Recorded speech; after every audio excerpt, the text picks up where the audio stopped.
আজকে প্রেম হোটেলে এসেছি। Food blogger, new food blogger, তো প্রেম হোটেলে এসে না প্রেম হোটেলে এসেছি।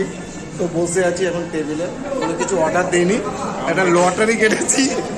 তো লটারিতে টাকা পেলেই খাওয়াবো বলেছি। তো এখন বসে আছি, লটারি খেলা হবে, এখন রেজাল্ট চলছে, রেজাল্ট বেরোলেই আমরা খাবারের অর্ডার দেবো। বসে আছি, এখন বুঝতে পারছি না কী হচ্ছে, তো জানাবো সবাইকে কী হচ্ছে।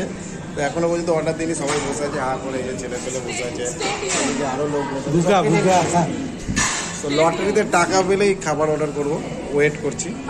Thank you. দাঁড়ান দাঁড়ান দাঁড়ান, ফুড ব্লগার নামি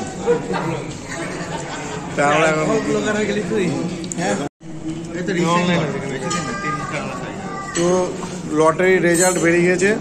তো লটারিতে কিছুই পায় নাই। আলটিমেট এইসব যা খাওয়া দাওয়া করলাম, এখন পকেট থেকেই দিতে হবে পয়সা। এই মালটা দেবে না, বেটার দেন নেক্সট টাইম দেবে না বলছে, কেউই পয়সা দেবে না বলছে। তো এখন বর্তমানে যা পরিস্থিতি, আমাকেই পয়সা দিতে হবে, কারণ আমি সবাইকে নিয়ে এসেছিলাম লটারিতে পাবো, খাওয়াবো, আর অসম্ভব নয়, পয়সা আমাকেই দিতে হবে, কিছু করার নাই। তো এই জন্য আজকে আমার খুব দুঃখ, মনটা আমার ভালো নাই। দোয়া করেন, সবাই দোয়া করেন, নেক্সট টাইম যেন লটারিতে টাকা পাই, সবাইকে খাওয়াতে পারি।